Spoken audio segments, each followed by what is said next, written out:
Oyentes de Radio María, un día más, con la gracia del Señor, proseguimos el comentario del Catecismo de nuestra Madre la Iglesia. Y lo hacemos hoy con un formato especial, con el formato especial de dedicar un programa íntegro a las llamadas de los oyentes. Lo hemos solido hacer con motivo de que se termine un capítulo, como es el caso, porque el día anterior concluimos el capítulo referido al sexto mandamiento, y es una buena ocasión para dedicar un programa íntegro. Bueno, quienes deseen llamar pueden ir haciéndolo, pero yo antes quisiera hacer un pequeño encuadre del programa que hoy vamos a hacer. En primer lugar, decir que damos gracias a Dios porque estamos ya avanzados en la tercera parte del Catecismo. Sabéis que el Catecismo tiene 4 partes. La primera parte hace referencia a los temas de fe, lo que creemos. La segunda parte hace referencia a los temas de liturgia y sacramentos, lo que celebramos.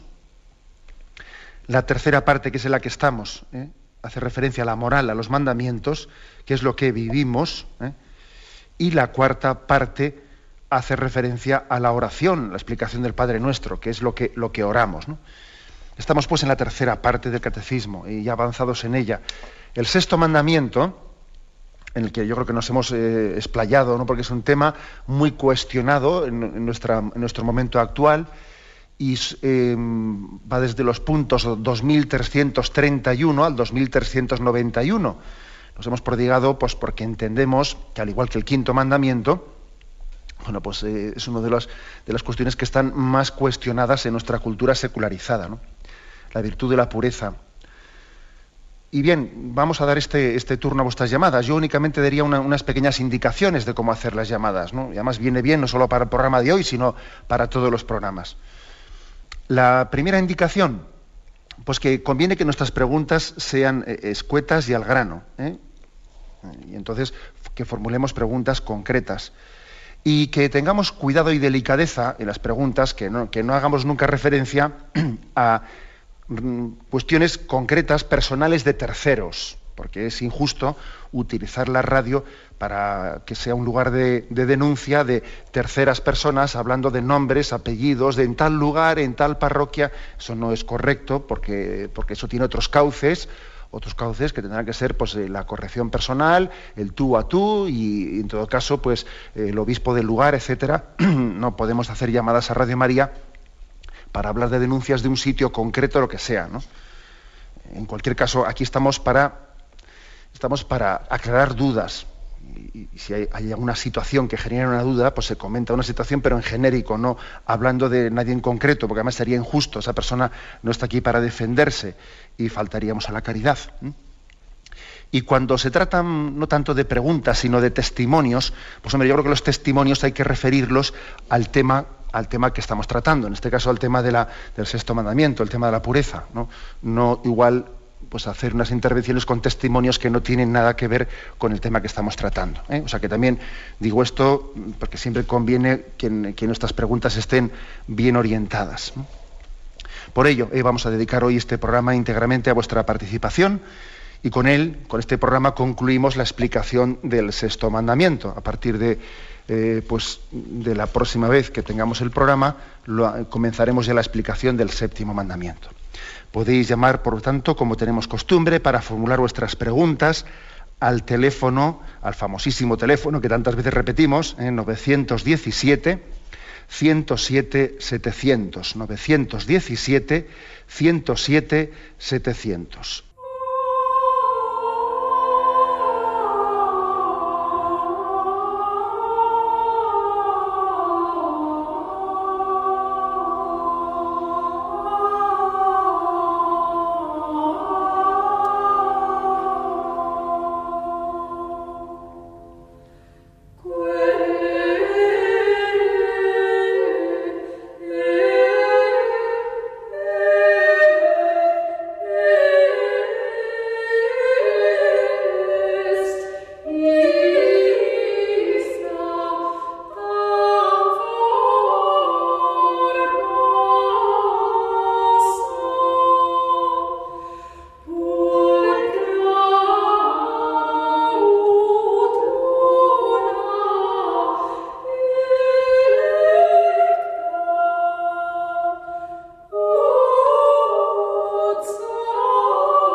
Sí, buenos días, ¿con quién hablamos? Hola, buenos días. Buenos días. Soy Ana, soy navarrica. Adelante. Bueno, aunque vivo en San Sebastián.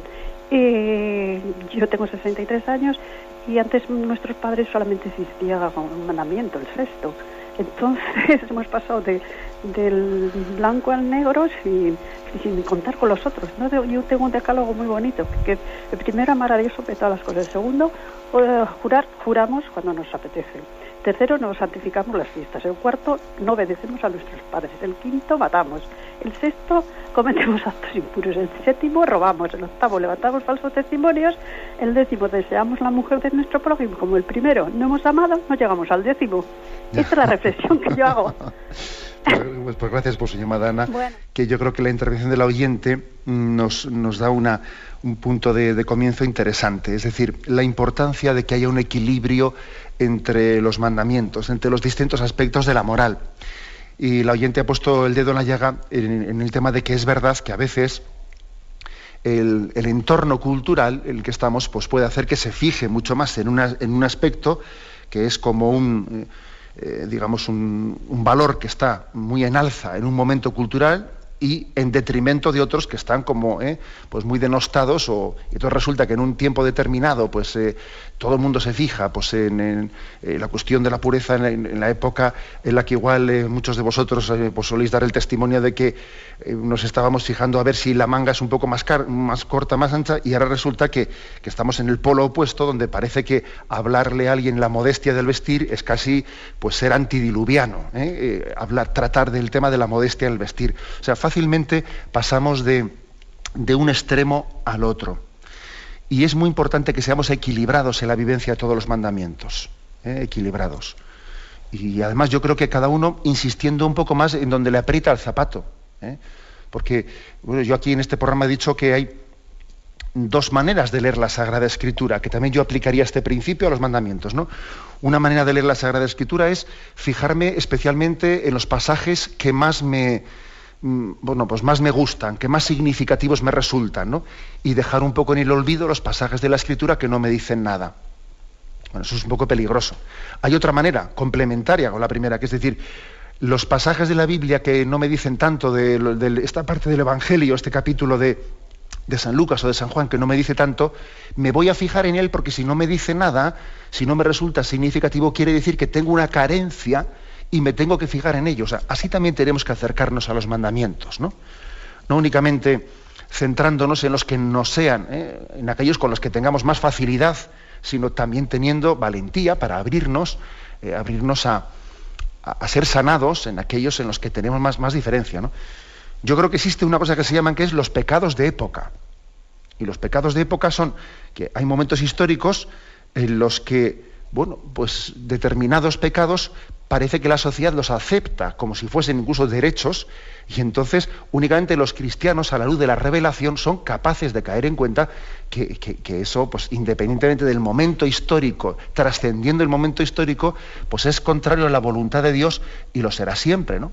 Entonces, un pecado de época en nuestros tiempos pues es, pues por ejemplo, la impureza, que es vivida, pues es presentada como si fuese una especie de juego lúdico, derecho de la persona a su sexualidad, y etcétera, etcétera, ¿no? Es un pecado de época que nosotros, sin obsesionarnos con ello, pero tenemos que tener la valentía de proclamar el mensaje de Cristo cuando está de moda, o cuando hay una ceguera colectiva, es lo mismo, ¿no? Con fidelidad.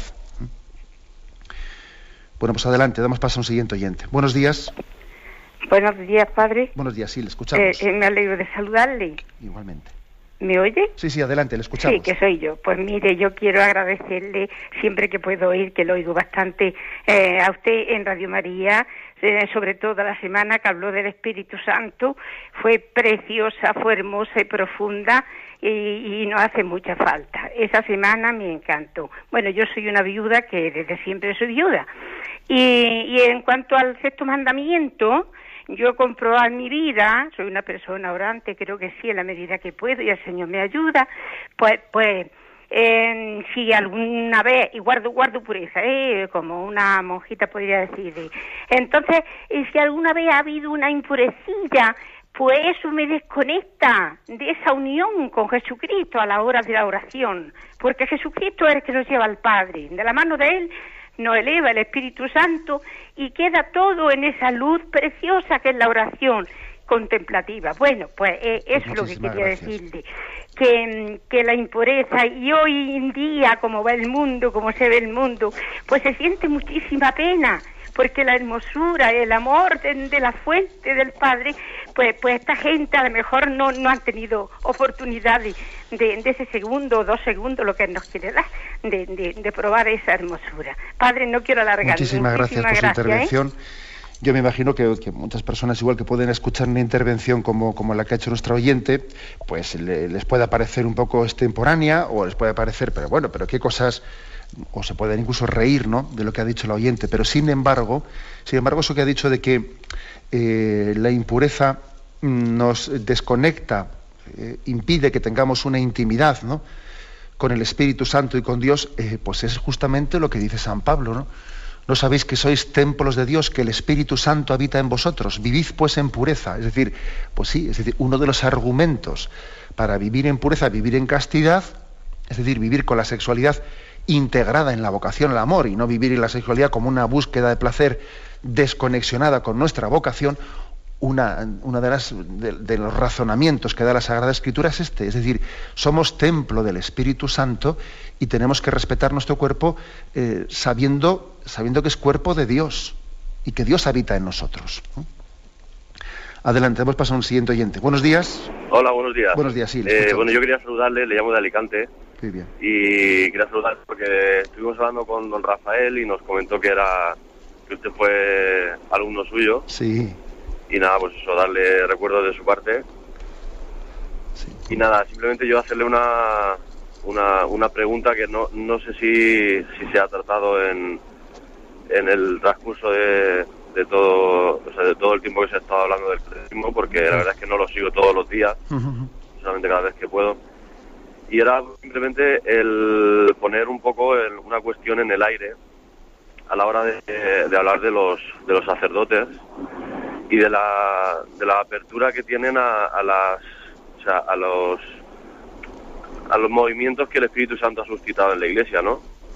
Entonces quería un poco, pues, que se cuestionara si realmente el sacerdote, no quiero juzgarlo, simplemente es para que de alguna forma se haga una especie de cuestionamiento interior cada persona, de si realmente estamos abiertos a las cosas que el Espíritu Santo pone en la Iglesia.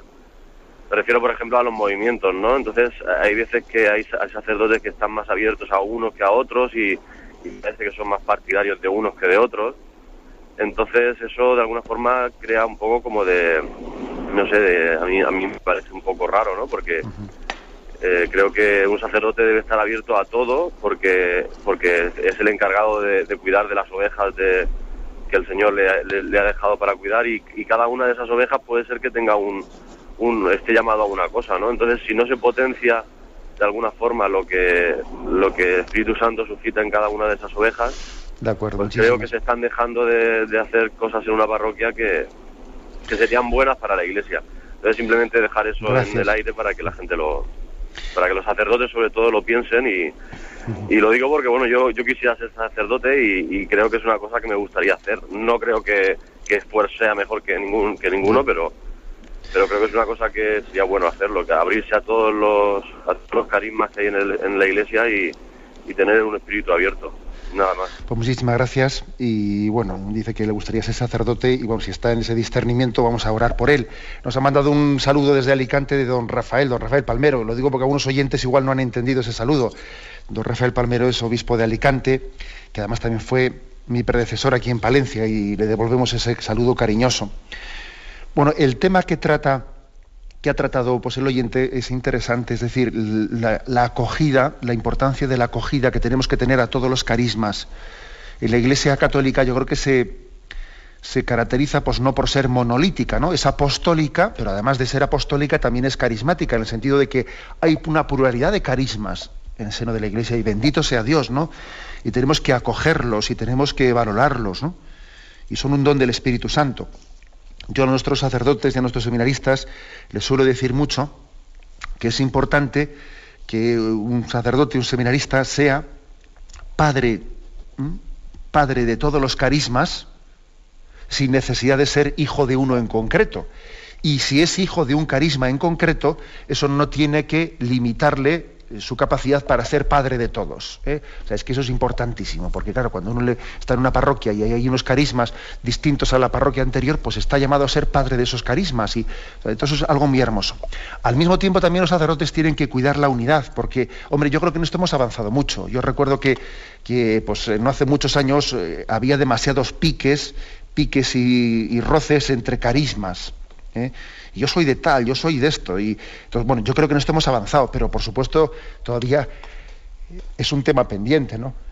Es decir, es muy importante que también el sacerdote en el seno de la parroquia pues haga una llamada a la comunión entre los carismas, para que no haya fricciones, yo soy de tal, yo soy de cual, y a veces también el sacerdote pues igual tiene que hacer alguna llamada de atención, ¿no? Pues para que los carismas tengan esa capacidad de reconocer a los demás también. Es decir, una parroquia es una comunidad de comunidades, una comunión de carismas, y entonces el sacerdote tiene que hacer también primero esa labor de acogimiento de todos los carismas aprobados por la Iglesia, y al mismo tiempo de coordinación y de comunión, que también es importante. Adelante, vamos a pasar a una siguiente llamada. Buenos días. Buenos días, ¿a mí? Buenos días, sí, le escuchamos, adelante. Mire, padre, enhorabuena por el bien que está haciendo uno. Voy a ser breve. Existe una confusión grande respecto a la reproducción asistida. Hay gente de iglesia incluso que la acepta. Yo digo que no, que creo que no, porque hay destrucción de embriones y eso es un aborto como otro cualquiera, ¿no? Entonces me gustaría que lo aclararan para todo el mundo. De acuerdo. Gracias. Gracias. Bueno, hemos tenido este tema, también ha sido uno de los temas que hemos tratado en la exposición del sexto mandamiento. Es verdad que parte de este tema estaba en algunos puntos del quinto mandamiento, pero la mayor parte está en el catecismo, en el sexto mandamiento. O sea, hay dos discernimientos. En primer lugar, ¿no? Que si por reproducción asistida se entiende, que no suele ser ese el término, si se entiende el hecho de que la medicina ayude a que el acto sexual natural pues pueda llegar a ser fértil o fecundo, pues no hay ningún obstáculo moral, sino todo lo contrario. Es decir, entendemos que la medicina está para ayudar a que el acto sexual natural llegue a ser fecundo. Ahora, generalmente, por reproducción asistida se entiende otra cosa. Se suele entender el hecho de que se supla el acto sexual natural y entonces exista pues bien sea una fecundación in vitro o bien sea una inseminación artificial. Y entonces entendemos que eso es contrario al lenguaje natural y al lenguaje que Dios mismo ha dejado expresado en la naturaleza. Dios ha querido que el ser humano sea concebido en un acto de amor. O sea, esto no es casual. Dios nos ama y Dios nos trae a la vida por amor. Y Dios ha querido que el lugar digno para que el hombre sea concebido, pues no sea un laboratorio, no sea una inseminación artificial, no, que el lugar digno para que el hombre sea concebido sea un acto de amor. Entonces, eso es un principio básico. A este se añade un segundo, que es lo que el oyente también ha dicho, y es que en muchos métodos estos de reproducción asistida, en toda la fecundación in vitro, ocurre además que todavía se añade lo anterior, que existe pues un tanto por ciento muy grande de abortos, que se producen muchos abortos, sacrificio de embriones, como un medio para conseguir el fin de que alguno en concreto siga adelante, ¿no? Entonces, claro, pues entendemos que el fin no justifica los medios, que hay un tanto por ciento muy alto de las personas que se someten a la fecundación in vitro que no obtienen su meta, la mayoría, incluso en torno al 60%, 70%, no obtienen, pero han podido dejar muchos abortos por el camino, y los que lo obtienen, sin embargo, también han podido ser a un alto precio, dejando muchos embriones sacrificados, ¿no? Luego, estas dos son las razones principales por las que el Catecismo de la Iglesia Católica habla claramente de que la reproducción asistida, entendida en este sentido como supletoria, ¿no? O sea, no asistente al acto natural, sino supletoria del acto natural, el acto de amor, pues es contraria a la dignidad con la que Dios ha querido que el ser humano sea concebido.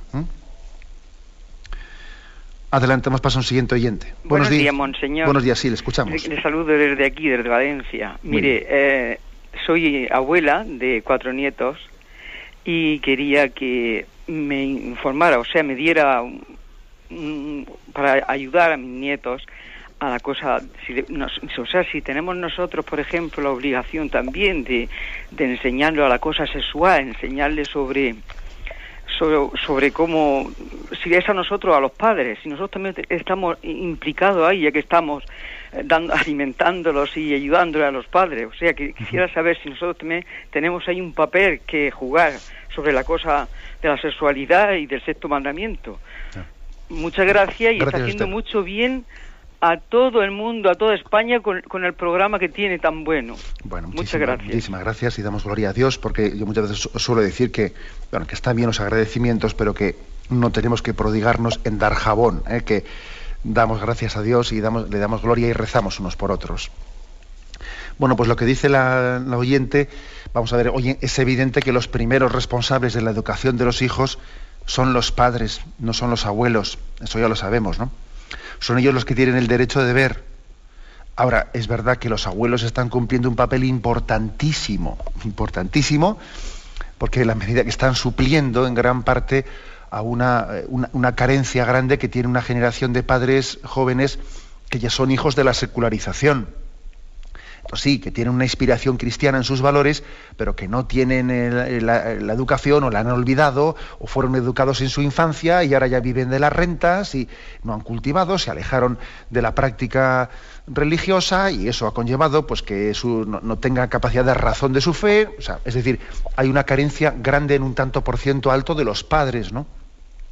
Y entonces los abuelos, pues hombre, yo creo que están cumpliendo una labor histórica en este momento en España, una labor histórica, ¿no? En todo momento, ¿no? Pero ahora más que nunca, ¿no? Ahora más que nunca. Entonces yo entiendo que eso es como una especie de delegación, de delegación subsidiaria, ¿no? Que existe de los padres hacia los abuelos, que tiene sus peligros, porque claro, eso no quiere decir que el padre se pueda con ello desimplicar, ¿no? Que se sienta autorizado para no implicarse, eso sería incorrecto. Pero sí que es correcto que pida ayuda, pues, consciente de su carencia, ¿no? Que los abuelos le ayuden, ¿no? Y en esa ayuda entra también la formación y educación sexual. Hombre, es que es inseparable. Es que yo cuando le hablo a mi nieto, ¿no? Le hablo a mi nieto del cristianismo en su conjunto, pues es que es imposible que deje un capítulo en blanco. Pues será importante que haya una coordinación de los abuelos con los padres, etcétera, una coordinación. Pero yo creo que es importante también que exista ese valor, o sea, que seamos capaces de transmitirles el valor de la pureza y una capacidad crítica. A mí me parece muy importante la capacidad crítica hacia todo lo que vemos a nuestro alrededor, y de alguna manera pues tenemos el peligro de tragarlo como si fuese normal. Eso es un peligro muy grande, ¿no? Confunde que nuestros nietos, nuestros hijos, confundan lo normal y lo corriente. Claro, como ven que tantas cosas son corrientes vestir así, es corriente la pornografía, es corriente. Será corriente, pero no es normal. Y es muy importante que transmitamos ese concepto, que me lo habéis escuchado muchas veces en este programa, ¿no? O sea, es decir, ayudar a las generaciones más jóvenes que tienen el riesgo de no tener otras referencias para entender que lo que está ocurriendo a nuestro alrededor, esta especie de hipererotización, esta obsesión por el sexo, que lo llena todos los anuncios, todo, ¿no? Esto no es normal, ni lo será nunca. Y por mucho que esté pues totalmente asumido, no será nunca normal. O sea, transmitir capacidad crítica. Yo procuro hacerlo mucho con los sobrinos, cuando hablo con ellos, ¿no? O sea, que ellos vean, ¿no? Vean el mundo y no traguen todo, que no traguemos todo, ¿no? Esto me parece importantísimo. Adelante, más paso un siguiente oyente. Buenos días.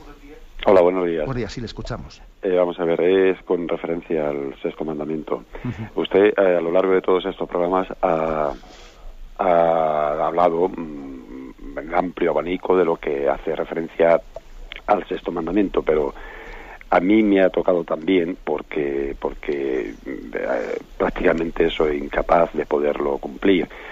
Yo intento ser cristiano, de hecho estoy en una comunidad neocatecumenal y intento seguir al pie de la letra lo que es ser cristiano. He vendido todos mis bienes, intento acudir lo más que puedo a las celebraciones, intento lo más que puedo ser un cristiano, pero sin embargo yo no sé si es que está el demonio metido en mí, pero el sexto mandamiento me es imposible cumplirlo. Yo intento mantenerme en castidad, pero imposible, por mis propios medios prácticamente lo veo imposible. Yo le pediría que, no sé, que me diga algo para ver de qué manera yo puedo salir aquí, porque es que no me veo capaz de poderlo cumplir. A la mínima que puedo intento incurrir en caer nuevamente en este mandamiento. No estoy casado, no tengo compromiso, soy soltero, pero sin embargo a la mínima que puedo, si tengo posibilidad, caigo en este mandamiento. Y casi yo estoy prácticamente desesperado, porque no hay manera de poder salir de aquí. A ver qué me puede decir usted, me puede aconsejar, qué puedo hacer. Le agradecemos mucho su llamada, porque yo creo que su llamada, aparte de ser muy sincera y aparte de ser a corazón abierto y poner todas las cartas encima de la mesa, ¿no?, de esa manera tan clara que lo ha hecho, pues yo creo que es una llamada que le ayuda mucho a los oyentes, para darnos cuenta de que todos tenemos nuestras luchas y nuestros frentes.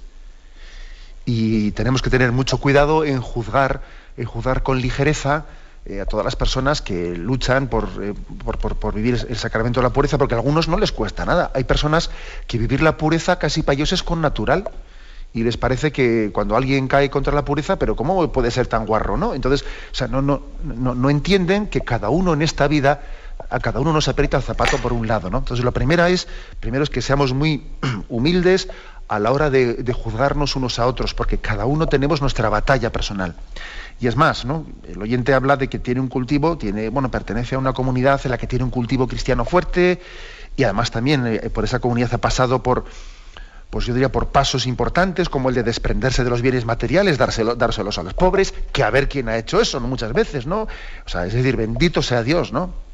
Y dice uno, ¿y cómo es posible que teniendo un cultivo espiritual tan fuerte y teniendo el don de Dios para desprenderse de los bienes y dárselos a los pobres, cómo es posible que haciendo esas cosas que a otros les costaría muchísimo, sin embargo en el tema de la pureza tenga esa especie de espina clavada y asignatura pendiente que no es capaz de superar?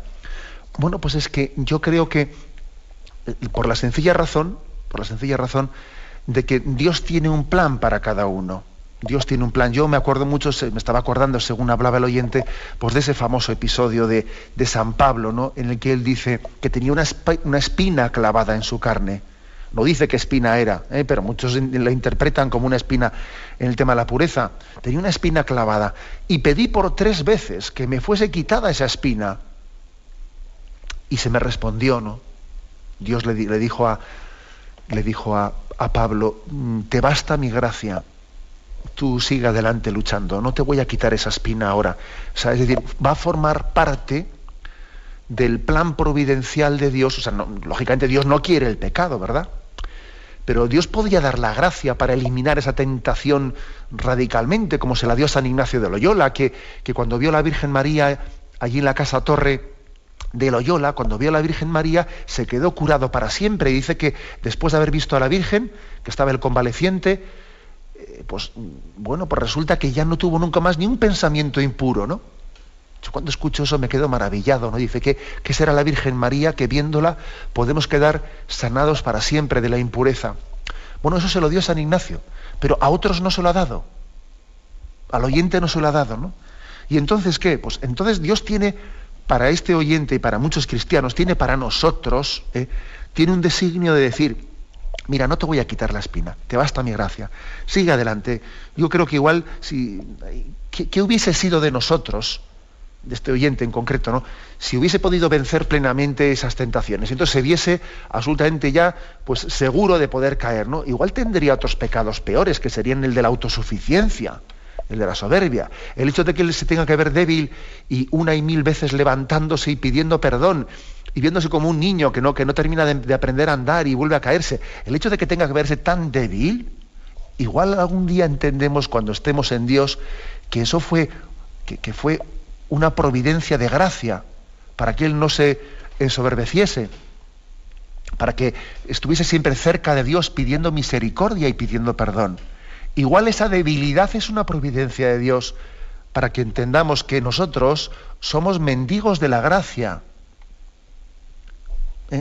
Por lo tanto, lo principal es que de esa debilidad usted no deje que el tentador la derive en tentación contra la esperanza. Esa es la clave. Usted comience a luchar contra la impureza no permitiendo que su debilidad le lleve a la desesperanza. Usted sea como un niño que le dice, mamá, que me he caído, y levántame. O sea como un niño. No permita nunca, ¿no?, que de la impureza el demonio saque la desesperanza, porque esa es su estrategia, Su estrategia es, ves cómo no vale para nada, ves cómo siempre te confiesas de lo mismo, ves cómo no avanzas, pero si eres un falso, si eres un hipócrita, esa es su estrategia, y hay que desenmascararla con contundencia, ¿no?, con contundencia. Bueno, adelante, vamos a dar paso a un siguiente oyente. Buenos días. Hola, buenos días. Buenos días, sí, escuchamos. Las palabras que acaba usted de decir, qué hermosas son.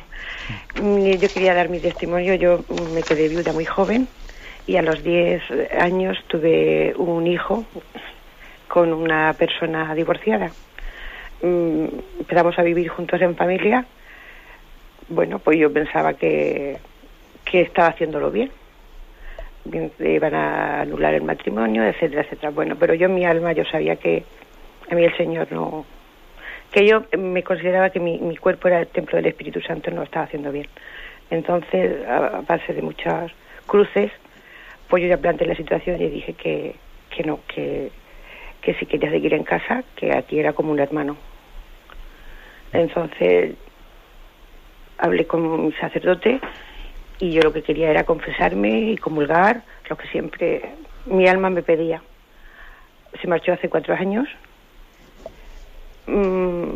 pero la relación, entonces, como es el padre de mi hijo, yo acepto que venga, lo vea y tal que cual, pero aquí en casa no duerme y soy la mujer más feliz del mundo. El Señor me quitó la venda. Yo pensaba que había muchas cosas que estaban bien, que bueno, que no, que qué más da, pero yo en mi alma, la Virgen me ayudó muchísimo. Pasé un calvario, muchas depresiones. El demonio estaba ahí, engañándome, diciéndome que todo valía, que todo estaba bien. Y no. Y ahora ya le comento que estamos hechos por y para Dios y lo primero para mí es el Señor, mi hijo y mi familia y me siento feliz. Pues muchísimas gracias por su testimonio. La verdad es que yo cuando escucho cosas como estas pienso que a veces la predicación de la Iglesia perfectamente se puede hacer ya no siendo pues un predicador el que proclame unas verdades morales, ¿no?, sino trayendo también a un púlpito como es este de Radio María los testimonios, ¿no?, viendo la historia, lo que Dios ha hecho en nosotros. Es una predicación viviente, ¿no? Y además es una predicación que tiene más efecto, porque claro, lo dices tú y seguro que muchos dicen, claro, la Iglesia es que no entiende las cosas, es que ellos estuviesen aquí, pero claro, cuando escuchamos un testimonio como este y vemos que esto no es una teoría, no es una doctrina, sino que ha sido verdad en la vida de este oyente, a mí me llama la atención que el oyente, pues hombre, en esa historia de su vida que ha contado, qué fácil hubiese sido autojustificarse. Es que era una viuda joven, es que, bueno, y al fin y al cabo estaba viviendo con otro señor, pero otro señor estaba intentando anular su matrimonio, ¿no? Total, y además había tenido un hijo con él. Entonces, pues hombre, para tener bien al hijo hay que estar los dos juntos, ¿no? Y, o sea, decir, qué fácil hubiese sido autojustificarse, ¿no? Y sin embargo ha dicho ella, su testimonio, que el Señor le permitió quitarse la venda, porque veía que su conciencia no se quedaba tranquila, o sea, no, a pesar de que estamos en un mundo que lo justifica todo, porque eso es lo fuerte, o sea, lo fuerte es que fijaros qué coro tenemos alrededor nuestro que lo justifica todo, ¿no? Pero a pesar de eso, pues ahí está el Espíritu, ¿no?, sembrando el amor a la verdad en nuestra conciencia, el amor a la verdad, y quitándonos la venda que nos impide ver el ideal, ¿no?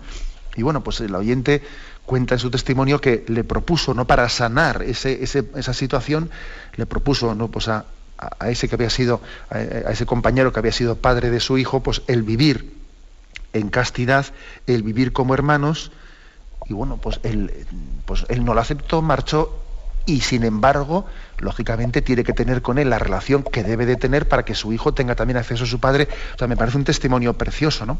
Yo solamente puedo decir, gloria a Dios, y estemos atentos a tantos testimonios que en Radio María escuchamos, de los cuales tenemos que extraer una lección, ¿no? Y la lección es, oye, si el Señor ha hecho este bien en esta persona, y conmigo no lo va a hacer.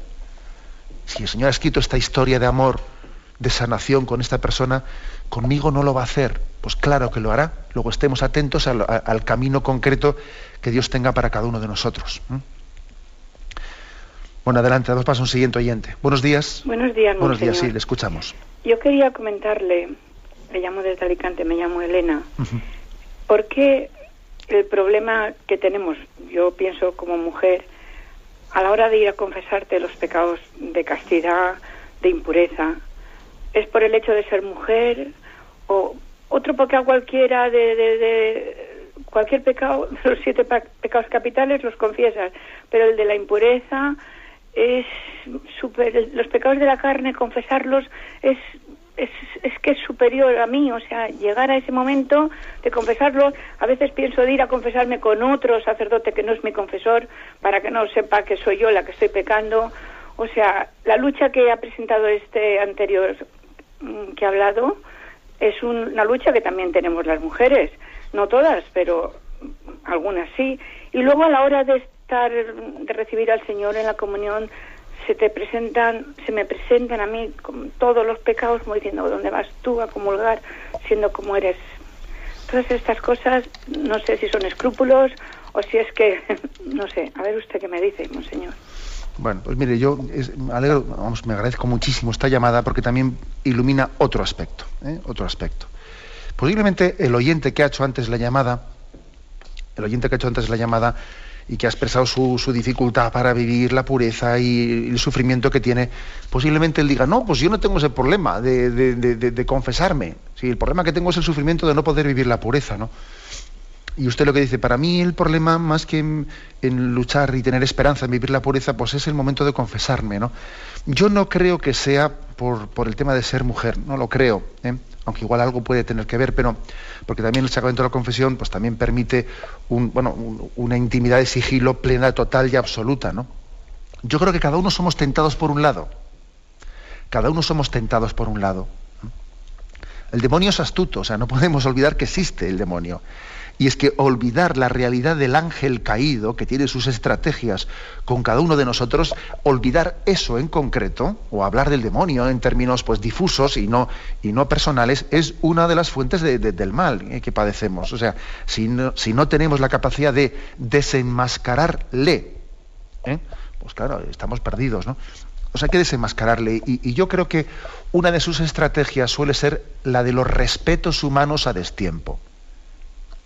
Entonces, precisamente, yo al oyente anterior le había dicho que el Señor puede permitir en su providencia que nos cueste vencer la impureza para que seamos humildes, para que necesitemos de la gracia. Entonces, me parece importantísimo que no combinemos la impureza con luego un respeto humano, con una especie de pequeño orgullito que me cuesta desnudarme delante del sacramento de la confesión. No. O sea, es decir, Señor, yo me gustaría ofrecerte todas las victorias, ¿no?, contra las tentaciones de la impureza. Me gustaría ofrecerte victorias. Pero en este momento no puedo ofrecerte victorias, pero lo que te voy a ofrecer es un corazón abierto de par en par. O sea, voy a desenmascarar, por lo menos que no venga ahora la soberbia, mi orgullito, mi respeto humano, mi vergüenza, mi qué dirán, mi no sé qué, que no venga ahora todavía un poco a impedirme hacer de la confesión virtud, ¿no? Ya que no puedo ofrecerte victorias, contra la impureza, te voy a ofrecer un corazón humilde. O sea, por tanto, desenmascaremos eso, ¿no? Yo creo que el demonio tiene la capacidad de meternos respeto humano y vergüenzas a destiempo. Ahora, en vez de habernos metido ese respeto humano en el momento de pecar, nos lo mete en el momento de confesarnos de ello. Pues desenmascarémoslo, ¿no? Porque Dios quiere que salgamos de la tentación, de la impureza, que salgamos humildes. Y es imposible ser humildes si no somos transparentes como niños, ¿no? Yo insistiría mucho, pues al oyente, decir, vamos a ver, que se ejercite en su oración, decir, Señor, yo me desnudo plenamente ante ti. Es decir, paso totalmente del qué dirán, qué pensará este sacerdote de mí, qué pensará este sacerdote de mí. Este sacerdote es ministro de Dios y bendito sea Dios que pueda el conocer mi miseria. Pues sí, Señor, yo soy una persona que soy totalmente capaz de cualquier cosa si me alejo de la mano de Dios, ¿no? Luego voy a pisotear mi imagen, que eso es muy importante. Yo creo que en la vida espiritual no se avanza con determinación mientras que no pegamos un zapateado bien pegado en nuestro orgullo y en nuestra imagen. Y creo que una ayuda muy grande, ¿no?, para hacer ese vencimiento y ese zapateado, si me permitís la expresión, pues es el sacramento de la confesión. Adelante, nos pasa un siguiente oyente. Buenos días. Sí, mire, soy María de Salamanca. Mire, es que hay la difusión de una opinión que usted aludió a ella con relación a la ley del aborto, que se dice que está bien, porque la gente no tiene por qué ir a la cárcel y que cada uno que sea libre de su conciencia, que se debe dejar a la conciencia de cada uno, algo así. ¿Puede usted aclarar un poco? Sí, de acuerdo, pues sí. Generalmente ese argumento se suele formular más o menos de esta manera. Oiga, yo tuve en ocasión un debate televisivo, ¿no? Un debate televisivo, pues me acuerdo que alguien me hizo esta pregunta. Y bueno, ¿ustedes que van a imponer la moral católica a la sociedad? O sea, pues el que sea católico, que no aborte, ¿no? Pero pues, los que no somos católicos o los que no pensamos así, es que van a hacer que el pecado sea ley. O sea, es decir, que, mejor dicho, no que los mandamientos de Dios sean ley, o es que el pecado va a ser un delito. O sea, que cada uno se respete su conciencia, ¿no? Y claro, formulado así, pues parece que te puede hacer dudar, ¿no? ¿Qué pasa? ¿Que el pecado va a ser delito? ¿Y que el mandamiento de la ley de Dios va a ser ley o qué? Mire usted, la respuesta es muy clara, ¿no? La respuesta es, por una parte, decir, vamos a ver, nosotros no creemos que el aborto sea malo porque es pecado. No, es que es pecado porque va en contra de la dignidad del hombre, es decir, va en contra de la ley natural. La ley natural que tiene que ser respetada por todo el mundo, o sea, por católicos, por protestantes, por musulmanes o por ateos. O sea, es decir, el niño tiene derecho a la vida independientemente de la conciencia o de la ideología de su padre o de su madre. O sea, el derecho a la vida no tiene colores ideológicos ni religiosos ni nada. El derecho a la vida es fundamental en el hombre. O sea, y luego otra cosa distinta es el que se dice, claro, es que usted está a favor de que las mujeres que abortan vayan a la cárcel. O sea, eso es absurdo. En España no ha ido una mujer a la cárcel por abortar, en ningún momento en los últimos 30 años. Entonces, ninguno. Por otra parte, nosotros pensamos que tiene que ir, no, si es que existen muchas maneras de penalizar el aborto y de defender el derecho a la vida. Pero claro, yo no creo que el aborto sea la manera que la cárcel sea la pena más adecuada a una mujer que ha abortado. Otra cosa distinta es qué tipo de pena dar a las personas que tienen clínicas abortistas y que están haciendo de la masacre de los inocentes ilegalmente efectuada, están haciendo su negocio con ellas. Es otro tema distinto. Pero a una mujer que ha abortado, pues yo desde luego no creo que sea lo más proporcionado, adecuado una pena de cárcel. Existen otras maneras concretas, ¿no? Muchísimas formas, ¿no?, también de penalizar el aborto y de proteger el derecho a la vida. Pero esto es una falacia. Es una falacia, ¿no? Entonces, como yo no estoy a favor de que las mujeres vayan a la cárcel, luego aborto libre. Bueno, eso es una falacia que hay que desenmascararla. Y creo que la respuesta es esta. Me acuerdo que ante este argumento, en ese debate concreto al que estoy haciendo referencia, ante el argumento de decir, bueno, a nadie se le obliga a abortar, que aborte quien quiera, ¿no? Aborte quien quiere, a nadie se le obliga a abortar. Yo digo, sí, pero al niño se le obliga a morir. Al niño se le obliga a morir, claro, al niño nadie le pide permiso a ver si quiere vivir o no. Luego esa especie de argumento, digamos, de tolerancia es totalmente falso. ¿Qué tolerancia se tiene con la vida del niño? Ninguna, ¿no? Bueno, adelante, vamos a un siguiente oyente. Buenos días. Buenos días, monseñor. Sí, le escuchamos. Mire, yo soy una señora mayor, viuda, y tengo también muchas tentaciones contra la pureza, pero de Dios siempre por la televisión.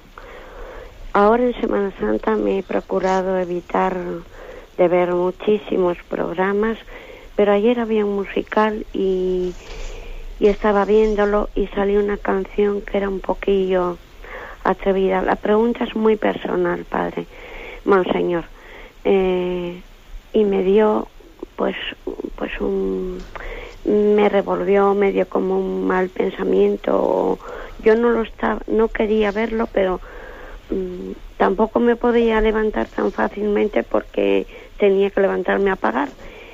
Y me ha quedado la sensación de que he hecho mal por ver eso, y no sé si debo de ir a confesar hoy o no debo de ir a confesar. No sé si eso es una pregunta adecuada para usted o Mire, de acuerdo, gracias por su llamada. Yo creo que igual, al margen igual un poco de discernir su caso concreto, que eso pues evidentemente yo creo que por radio no podemos hacerlo, porque bueno, pues se necesita también quizás un discernimiento, ¿no? con una conversación personal con usted. Yo le diría pues que se lo trate con un sacerdote, ¿no? Para discernir ese caso concreto. Pero yo le agradezco su llamada porque nos pone en la reflexión un tema concreto, que uno de las fuentes principales, ¿no? De las fuentes principales en las que somos tentados contra la pureza es la televisión, es la pantalla, es Internet. Eso es evidente. ¿Por qué? Pues porque en la pantalla, como en el fondo pues hay una virtualidad, es decir, pues lo que estoy viendo sí, bueno, son personas, pero bueno, que no están ante mí. El sentido del respeto humano, el sentido un poco del pudor, se pierde mucho cuando estamos ante una pantalla. Porque bueno, pues en ese momento nos relajamos y nos olvidamos de que existe también pues una necesidad de ponernos en nuestro sitio, ¿no? En nuestro sitio. Y además está a la altura de un botoncito, que es un zapping, y además se confunde un poco con la curiosidad, entonces curioseo con esto, con lo otro. Entonces yo creo que tenemos que ser firmes en esto, ayunar de televisión, ayunar de Internet. Sí, o sea, es decir, y especialmente cuando uno ve que esto me hace daño, o sea, que es fuente para mí, es fuente de tentación. Bueno, pues hay que saber ayunar, porque las imágenes es meter en la esponja, y la esponja se va llenando de imágenes impuras, y luego eso nos hace daño, ¿no? Ayunar de Internet, y bueno, y la verdad es que mejor ayuda que la que presta Radio María, ¿no? Yo estoy convencido de que Radio María nos libera de muchísimas cosas, ¿no? Y bendito sea Dios que también nos vamos purificando, ¿no? A través de la radio. No está todo el día de la que te pego con imágenes que son verdaderamente manipuladoras. O sea, yo creo que la televisión, incluso como método, es manipuladora, porque está subliminalmente, cuando nosotros tenemos las defensas bajas, está metiéndonos imágenes y traspasando el umbral de nuestra capacidad de decidir. Tú no decides, sino que tragas, no disciernes, estás tragando, ¿no? Por eso creo que el método televisivo es un método bastante peligroso, ante el cual tenemos que tener capacidad de defensa, ¿no? Bueno, adelante, damos paso a una siguiente llamada. Buenos días. Sí, buenos días. Buenos días, sí, le escuchamos. Me llamo Fernando, le llamo desde Torremolinos, Málaga, y le quería preguntar, monseñor, en relación con el tema de la falta de pureza. Al tratarla con el confesor, se da por una parte el caso de que, bueno, de la relativización de la misma, invitándome a que no sea el motivo principal de mi confesión, y por otra parte, pues, bueno, el levantarme siempre, una vez más, y en el primer caso, pues bueno, se da, yo lo interpreto, que no estoy de acuerdo, en el que, bueno, que es una, ya como le he comentado, pues bueno, se relativiza un poco, invitando a que, bueno, que no es algo muy importante, ¿no? Y yo, por otra parte, soy soltero y trato el tema de la pureza, digamos, en una doble vertiente. Por una parte, mi deseo de presentar mi cuerpo, pues bueno, como un templo digno de Dios, porque se supone que lo voy a recibir sacramentalmente, y en segundo lugar, pues bueno, ese ofrecimiento de mi lucha por la pureza para alcanzar una gracia especial. Como es una lucha, como he dicho en el primer punto, pues yo deseo, pues bueno, ofrecerlo porque sé que dentro de la Iglesia, pues bueno, hay un incumplimiento dentro de los votos y normas de las órdenes religiosas, y es mi deseo, ¿no? Me tiene que costar, es mucho lo que pido, porque sé que bueno, que a Dios pues le duelen todas las infidelidades que se puedan dar dentro de su Iglesia. Y bueno, y para mí es una lucha, o sea, yo acudo a la confesión, pues bueno, muy frecuentemente, quizás 3 veces al mes, y bueno, y ahí estoy. No la utilizo como un medio, porque sé que, bueno, he caído y me va a absolver el sacerdote, sino que bueno, que tengo que sacar esa humildad, aunque sea el mismo confesor, como se decía anteriormente, no me importa, seré mi debilidad y en mi debilidad está mi fortaleza. Nada más, muchas gracias. Gracias por su testimonio. De las cosas que ha dicho, yo entresaco lo primero o lo último, ¿no? Antes de que se me olvide, el hecho de que el oyente busca un estímulo, me parece un testimonio que nos puede ayudar a los demás, busca un estímulo en el ofrecimiento de su lucha por la pureza, pues como igual dice, bueno, veo que me faltan, digamos, garra o fuerza para luchar, ¿no? Voy a ofrecer esta batalla contra la impureza por un tema concreto que sé que me motiva mucho, pues por ejemplo, pues por tal persona que yo le conozco está enferma, o por tal otra cosa, por tal intención del Papa, o por la evangelización de, yo qué sé, lo que sea, ¿no? Es decir, ligar como, Señor, te voy a ofrecer esta lucha que sé que me cuesta, o apagar esa televisión o tal o cual, lo voy a ligar por un ofrecimiento concreto. Esto es un método que puede ser bueno, puede ser bueno, porque es curioso que aunque teóricamente nos debería de motivar el puro amor de Dios, luego somos de una condición en la que necesitamos también después tener motivaciones más inmediatas, más concretas, porque el puro amor de Dios debería de motivarnos, pero bueno, es que reconozcamos que por desgracia, como el primer mandamiento es el primero que incumplimos, pues claro, luego resulta que nos cuesta más cumplir los demás, ¿no? Por supuesto que detrás de cualquier falta contra la pureza está la falta contra el primer mandamiento. Luego, recurrir también a un estímulo de un ofrecimiento por una intención y por otra puede ser bueno. Con respecto al peligro de relativización, ¿no?, en el sacramento de la confesión, pues bueno, hay que estar atento a él. Sí que le diría al oyente que igual puede ser bueno como estrategia de un confesor, y yo a eso no lo calificaría de relativismo. Puede ser bueno que un confesor le diga a alguien que tiene pues una especie de debilidad especial con la pureza: bien, confiésate, sé fiel confesándote en tus caídas de pureza, pero no te centres exclusivamente en esas caídas de pureza. O sea, que las caídas de pureza no te hagan ciego, o no te lleven a quitarle importancia a todo el resto de las cosas de tu vida. Ojo con eso. Esto no es relativización, sino que a veces también eso ayuda mucho a luchar contra la impureza. O sea, ayuda mucho a darme cuenta que tengo también un problema de soberbia, que tengo también un problema de vanidad, y que en el fondo además igual puede estar detrás de esto otro. O sea que cuando alguien tiene un problema de pureza, por supuesto que tiene que llevarlo a la confesión y ser muy transparente, pero teniendo cuidado de no hacer de eso el frente único de su vida, ¿no? Hay más frentes, y entre todos globalmente se va bueno, pues afrontando la tentación y buscando el ideal de la santidad. O sea que mucho ánimo y nos animamos todos mutuamente, ¿no? Que a todos nos cuesta vivir este ideal, pero yo creo que el testimonio de ver cómo todos luchamos nos ayuda. Adelante, vamos a pasar a un siguiente oyente. Buenos días. Buenos días, padre. Sí, vale. Mire, vamos a ver, hace 4 años más o menos yo tuve un encuentro personal con Jesucristo tan fuerte que cambié, o Él me ayudó a cambiar toda mi vida, porque era una persona que vivía muy en el mundo. En mi corazón sentí que Él me pedía vivir en pureza, con su ayuda lo hice, y tan retirada del mundo como ha hecho de mí, sin televisión, solo en oración, he comenzado, o creo haber comenzado, a entender, a escuchar a Jesús. Pero claro, yo no tengo discernimiento y creo que me habla clarísimamente al alma. ¿Qué puede hacer una persona cuando en ese cambio tan grande que ha hecho conmigo se comunica conmigo, o creo que se comunica? ¿Cómo puedo tener discernimiento, padre? Bueno, pues la verdad es que yo le diría al oyente lo que siempre decimos, ¿no? Que sus percepciones subjetivas las ponga siempre en manos de la Iglesia para que sean discernidas, porque es verdad que en nuestra subjetividad, en nuestra percepción, pues podemos ser engañados. Por eso la mejor tradición de la Iglesia siempre nos ha pedido que no nos apoyemos más de lo debido, más de lo prudente, en esa especie de percepciones de que Dios me ha hablado, Dios me ha querido decir. Bueno, vamos a ver, por supuesto que Dios ilumina nuestra conciencia, ¿no? Pero tenemos que tener cuidado de llevar esto más allá de lo prudencial.